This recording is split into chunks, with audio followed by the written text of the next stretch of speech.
तो देखो यहाँ से देखो, सबसे जो नीचे इसका पार्ट है ना, वो ये इसका मेन स्टैंड है, सेंटर स्टैंड, और यही लगता है ब्रेकर में जब भी लगता है। तो अभी टाइम शाम के 4:45 हो रहे हैं। और यार बहुत सारे भाइयों का ना हॉर्नेट 125 से रिलेटेड एक क्वेश्चन आ रहा था कि इसकी ग्राउंड क्लियरेंस के बारे में बताओ, कैसी ग्राउंड क्लियरेंस है, लगती तो नहीं है ब्रेकर्स वगैरह पे। और दूसरी चीज़, जब हम इसमें पिलियन बिठाते हैं, पीछे किसी को बिठाते हैं, तो तब ये टच होती है ब्रेकर्स पे या नहीं होती, तो वही मैं आपको इस वीडियो में बताऊँगा। तो सबसे पहले तो ये वाला ब्रेकर देख लो, ये बहुत बड़ा ब्रेकर है, यहाँ आप कैसे भी निकाल लो इसे। अभी तो फिर भी मैंने थोड़ी स्लो कर दी। ये एक ब्रेकर और आ गया, ये लो, ये और बड़ा ब्रेकर आ गया, ये भी आराम से पार हो गया। ये भी बड़ा ब्रेकर आ गया, ये भी आराम से पार हो गया, ये भी आराम से पार हो गया। तो इसीलिए ग्राउंड क्लियरेंस में ऐसी कोई दिक्कत नहीं है। ये देख लो, यहाँ पे भी एक बड़ा ब्रेकर है, ये लो। इसमें तो बहुत बार गाड़ियाँ लगती ही लगती है, लेकिन इसमें भी ये नहीं लगी। लेकिन ऐसा नहीं है कि इसका ग्राउंड क्लियरेंस काफ़ी ज़्यादा अच्छा है, वो भी बताऊंगा आपको क्यों अच्छा नहीं है। मतलब वैसे तो ठीक है, खासकर अगर आप अकेले चलाते हो तो।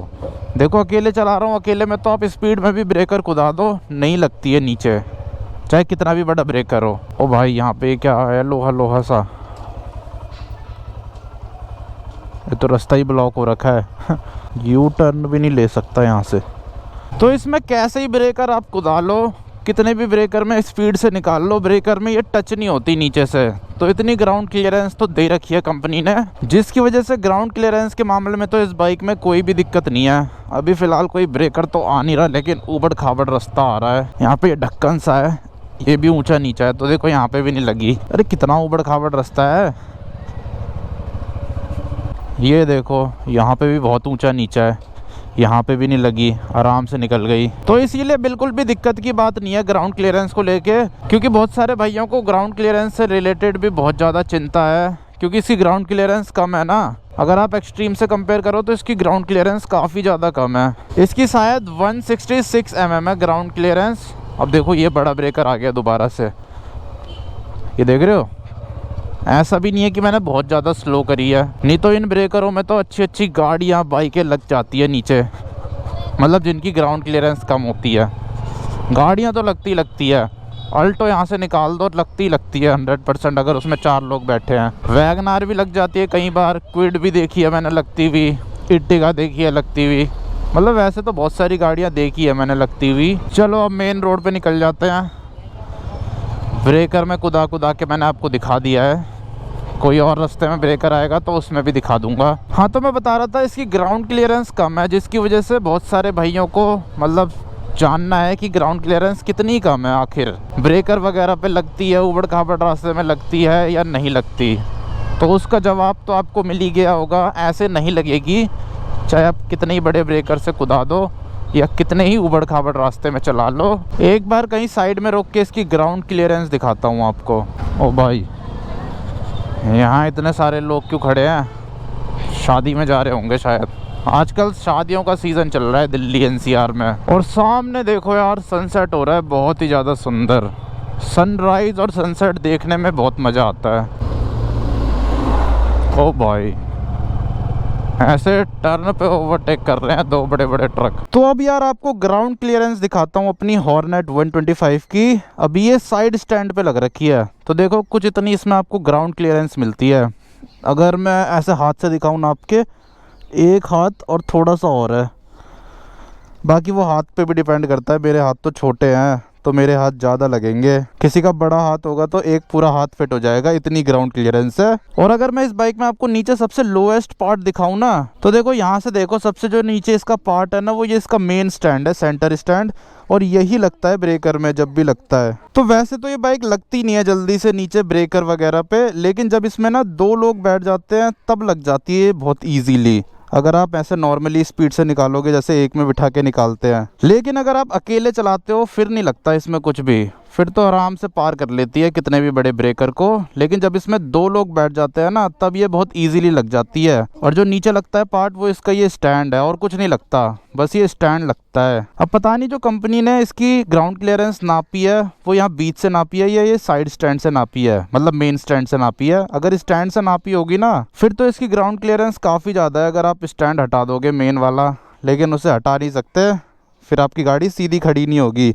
पर जो बहुत सारी स्पोर्ट्स बाइकें हैं उनमें आता नहीं है ये मेन स्टैंड। पर ये देख लो कितना ज़्यादा नीचे है। यही लगता है जब गाड़ी में 2 लोग बैठे होते हैं तब लगता है ये। पर इससे ये भी चीज़ सही है कि बाइक प्रोटेक्टेड रहती है, कुछ मेन चीज़ नहीं लगती। टूटेगा भी तो ये स्टैंड ही टूटेगा, जो कि सस्ता आ जाता है। अगर टूट भी जाएगा ना तो आप रिप्लेस करा सकते हो, सस्ते में काम हो जाएगा आपका। बाकी कई बाइकों में क्या होता है, यहाँ बीच वाला पार्ट लगता है तो उसमें ज़्यादा नुकसान होता है। उसमें आपका इंजन काउल टूट सकता है, आपका कैटालिटिक कन्वर्टर टूट सकता है, आपका साइलेंसर लीक हो सकता है। लेकिन इसमें लगेगा भी तो ये स्टैंड लगेगा, जिसकी वजह से बाइक में कुछ नहीं होगा नुकसान। तो कुछ इतना ग्राउंड क्लियरेंस मिल जाता है आपको नई वाली हॉर्नेट 125 में। नई वाली क्या, हॉर्नेट 125 तो एक ही आती है, पहले आती ही नहीं थी। पहले आती थी होंडा की SP 125 और शाइन, वही सेम इंजन यूज़ हो रखा है इसमें। तो इसीलिए जो ये होंडा का इंजन है ना, ये वाला, ये काफ़ी ज़्यादा रिलायबल इंजन है, क्योंकि काफ़ी सालों से आ रहा है ये। वैसे इस बाइक की ग्राउंड क्लियरेंस एक्सट्रीम 125 से कम है, लेकिन इस बाइक की जो हाइट है ना वो एक्सट्रीम से ज़्यादा है। एक्सट्रीम से ज़्यादा ऊंची बाइक है ये। ऊपर से जो इसकी सीट हाइट है वो भी एक्सट्रीम से ज़्यादा है, क्योंकि एक्सट्रीम में मेरे पूरे ऐसे पैर पहुंचते हैं और इसमें ऐसे पैर पहुंचते हैं, ऐसे। तो इसीलिए यार अगर आप अकेले बैठ के चलाते हो फिर तो नहीं लगती है कहीं भी, कैसे भी चला लो। लेकिन जब इसमें 2 लोग बैठे होते हैं ना, तब इसे थोड़ा आराम से निकालना पड़ता है ब्रेकर वगैरह पे, वरना ये टच हो जाती है। और जो टच होता है वो इसका स्टैंड है। स्टैंड के अलावा कुछ टच नहीं होता, बस स्टैंड टच हो जाता है। अकेले में तो कैसे भी निकाल लो। और वहीं अगर हम रेडर और एक्सट्रीम से कंपेयर करें ना, उन दोनों में आपको 180 mm की ग्राउंड क्लियरेंस मिलती है, तो उनमें इतनी दिक्कत नहीं है। उनमें तो आप 2 बिठा के भी कैसे भी निकाल सकते हो ब्रेकर वगैरह पे, लेकिन इसमें 2 बिठा के थोड़ा आराम से निकालना पड़ता है। मतलब इतना ज़्यादा भी आराम से नहीं निकालना पड़ता और बहुत ज़्यादा फास्ट भी नहीं निकाल सकते, नॉर्मल से निकालना पड़ता है। तो कुछ इस तरह की इसमें आपको ग्राउंड क्लियरेंस मिलती है अपनी हॉर्नेट 125 के अंदर 166 mm की, और रेडर और एक्सट्रीम में मिलती है 180 mm की। बाकी वो भी मैंने बता ही दिया है कि अगर लगती भी है तो क्या चीज़ लगती है। और बहुत सारे भाई ना इसके पिकअप के बारे में भी पूछ रहे थे कि इसका पिकअप कैसा है, पिकअप के बारे में बताओ। तो देखो, अगर मैं रोक के आपको इसका पिकअप दिखाऊँ ना, ये देखो हल्की सी रेस दूंगा, देख रहे हो कैसे उठ रही है।